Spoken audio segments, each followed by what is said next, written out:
Halo teman-teman investor semuanya, dengan Roy di sini dan di video kali ini kita akan bahas saham ITMG ya, saham sektor batubara yang memulai pelaporan keuangan full year 2023 karena dia emiten yang pertama dibandingkan dengan beberapa emiten-emiten lain seperti BTBA, ADRO gitu ya. Dan kita akan bahas dalam video kali ini.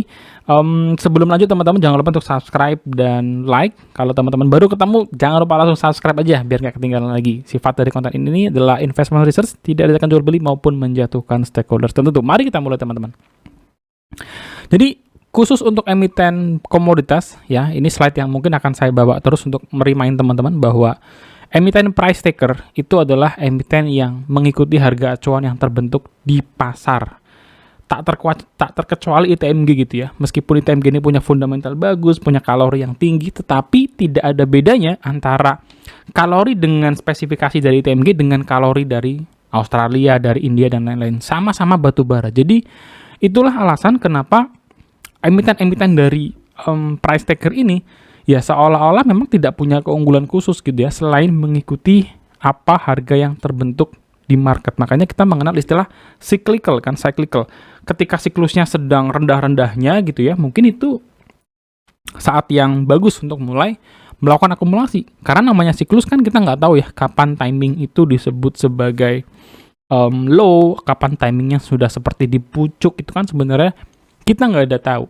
Dan keunggulan dari emiten price taker ini ya memang ketika sedang siklusnya gitu ya, call super cycle katakanlah, dengan effort yang sama dia bisa mendapatkan cuan yang luber-luber ya. Kenapa? Karena ya dia sudah biasa nambang gitu ya, dengan hasil misalkan 20 juta ton, harganya $70 per ton, tiba-tiba jadi $300 per ton. Ya bayangin ya, pasti langsung lonjakan keuntungannya berkali-kali lipat. Jadi inilah background dari emiten price taker yang tidak terkecuali ITMG.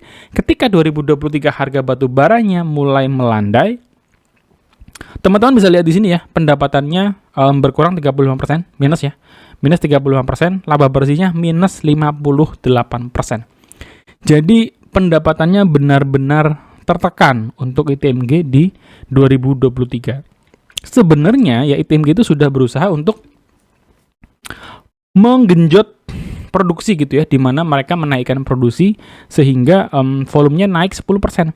Tapi ternyata kenaikan volume 10% ini tidak mampu terlalu menolong gitu ya.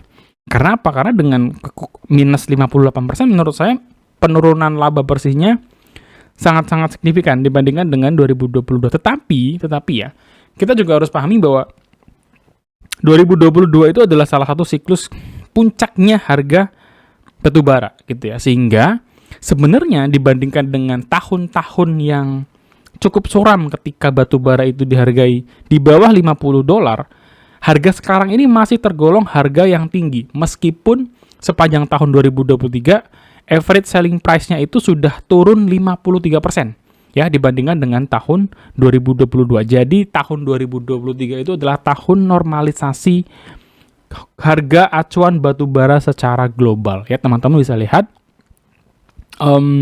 harga batubara itu rally mulai di pertengahan 2021 ketika Ukraina ya dengan Rusia itu mulai perang. Rusia sebagai salah satu penghasil batubara ya otomatis terjadi refocus dari sebuah negara yang tadinya bisa mensuplai batubara dengan mudah, ya otomatis ada gangguan, ditambah lagi hubungan Australia dengan China secara geopolitik juga tidak bagus, ya otomatis batubara Indonesia dan batubara global melonjak harganya. Batubara Indonesia jadi semakin diminati nih, karena China berkonflik dengan Australia secara dagang, sehingga batubara Indonesia lebih banyak bisa mendapat keuntungan dari hal itu gitu ya. Dan memang kalau teman-teman lihat di sini, selama 2022 inilah kelihatannya batubara mengalami puncaknya ya. Kalau di harga acuan ini gitu ya, di atas $200. Tetapi di 2023 saja kalau kita lihat harga batubara itu selalu di atas $100, ternyata average selling price-nya ITMG itu di harga $99 per ton ya. Jadi nggak sama persis dengan harga acuan yang biasa kita lihat di internet, tetapi bisa sedikit memberikan gambaran gitu ya. Kalau bedanya sekitar 10-15% menurut saya masih cukup masuk akal untuk menjadi sebuah referensi harga.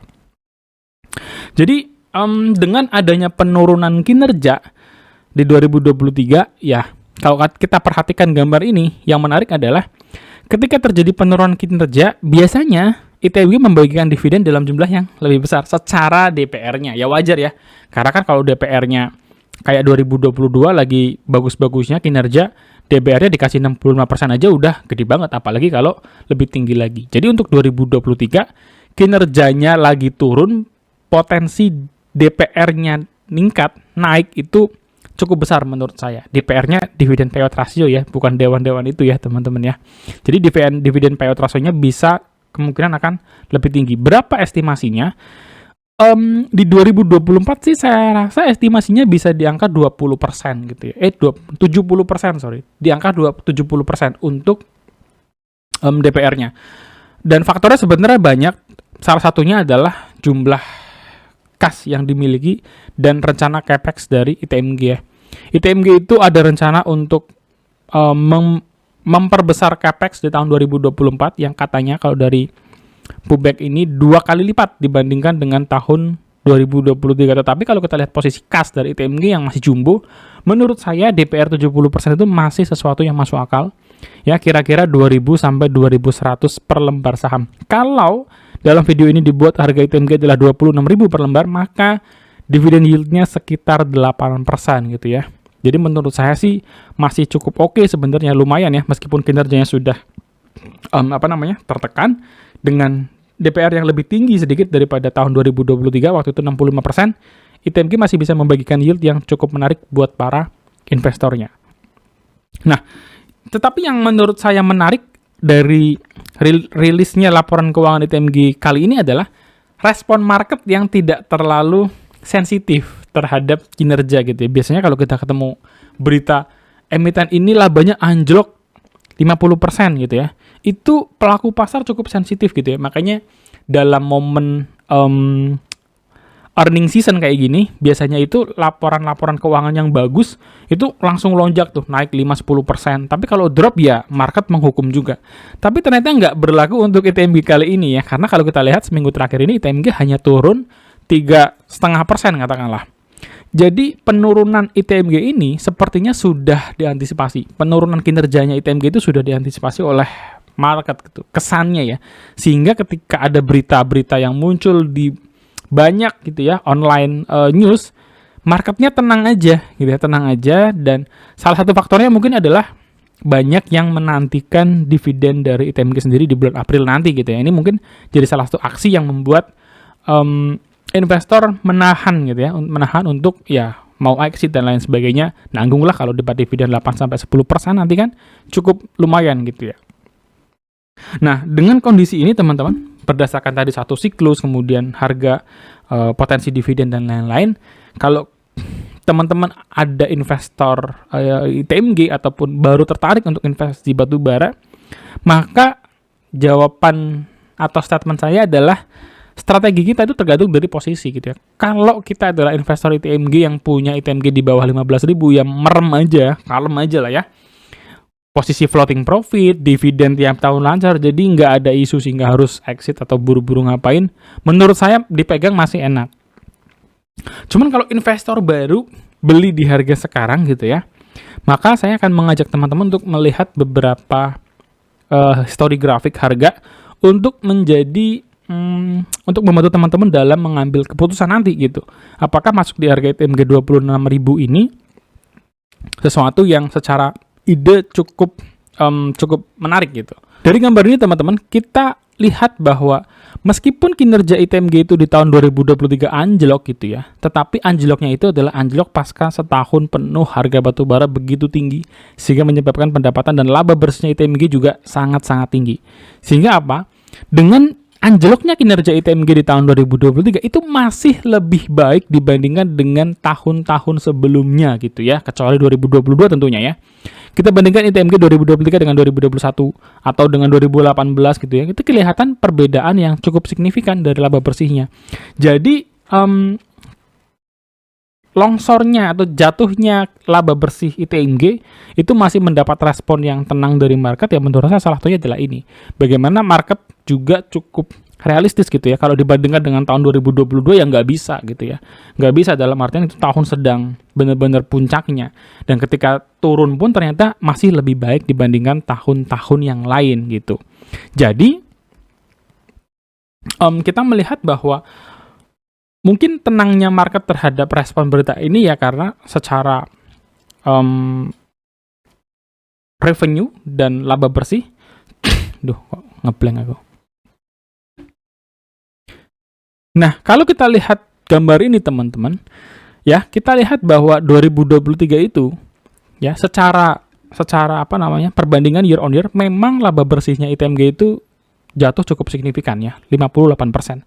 Tetapi ternyata meskipun sudah turun 58% karena 2022 itu adalah super cycle-nya gitu ya, puncaknya batu bara, itu kinerja 2023 itu ITMG masih bisa perform lebih baik dibandingkan dengan 2021 dan 2018 gitu ya. Artinya sudah turun pun ini masih lebih baik dibandingkan dengan beberapa tahun ke belakang gitu. Jadi market masih atau investor masih merasa ya ini hal yang cukup bagus gitu ya. Sudah turun dalam tapi toh 2023 kinerjanya masih lebih baik dibandingkan dengan tahun-tahun yang lain. Bagaimana dengan masa depan ITMG gitu ya kalau misalkan harga batu baranya terus lanjut turun gitu. Pertama, ITMG sendiri secara volume produksi sudah siap untuk digenjot lagi karena mereka ada satu area konsesi baru yaitu GPK, ini mau operasi di 2024. Nah, kalau tadi teman-teman lihat dengan harga $99 per ton itu ITMG sudah bisa cuan lebih baik daripada beberapa tahun yang lain, ya artinya kenaikan produksi ini bisa jadi mengerek kinerja ITMG lagi gitu ya. Kalau harga baturanya bisa sustain aja, bertahan gitu ya di harga $100-an. Tetapi kalau selain dari batu bara, kelihatannya ITMG adalah salah satu emiten yang cukup hati-hati dalam melakukan rencana diversifikasi atau ekspansi. Kalau kita bandingkan dengan Harum yang cukup getol dengan nikel ataupun United Tractor yang juga masuk di nikel, itu ITMG masih kelihatannya coba pelan-pelan gitu ya. Mereka sepertinya mencoba pelan tapi pasti gitu ya. Tapi menurut saya dengan kas yang besar, ITMG harusnya bisa aja sih ya masuk ke dalam nikel dan lain-lain. Cuman kalau kita ngelihat bahwa nikel pun sedang jatuh, ya otomatis ITMG sedang coba berhati-hati. Mungkin yang mau jual tambang nikelnya sedang pasang harga terlalu tinggi sehingga mereka tunda dulu, yaitu strategi perusahaan. Tapi ini cukup bagus gitu ya, cukup bagus dengan coba menahan dan melihat situasi. Jadi kalau di dalam catatan akhir saya, pertama siklus batu bara itu nggak bisa ditebak gitu ya. Kalau ada orang bisa menebak, udah pasti bisa all in dan kaya raya gitu. Jadi yang kita bisa lakukan adalah kira-kira harga acuan batu bara itu sudah dalam posisi yang cukup rendah atau belum untuk kita bisa melakukan akumulasi gitu ya, beli terus gitu.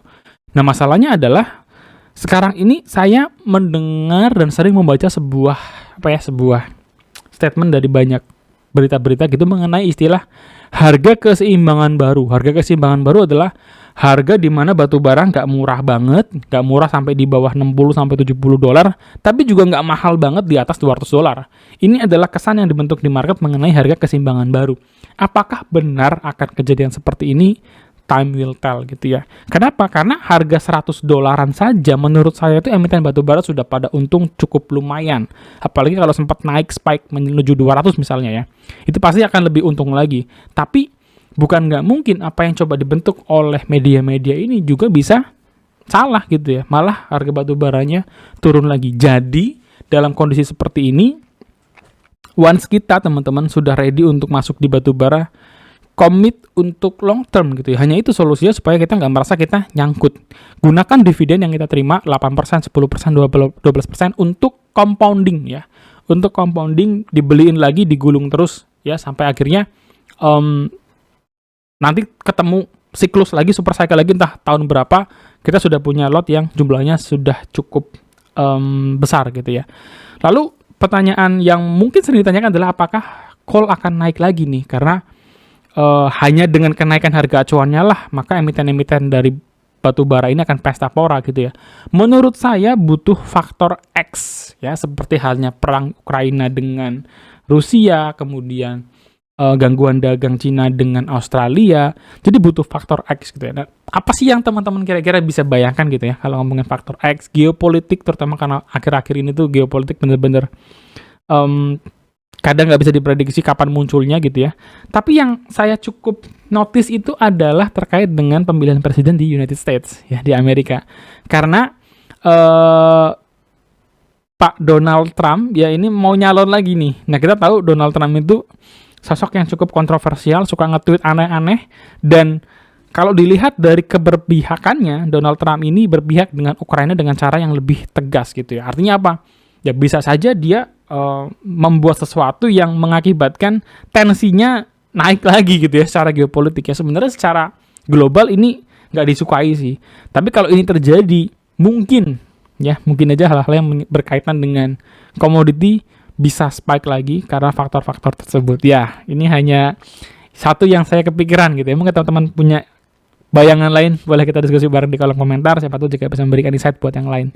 Oke guys, sampai ketemu lagi di next video. Jangan lupa subscribe, share, dan kita bisa diskusi bareng di kolom komentar. God bless you. Bye-bye.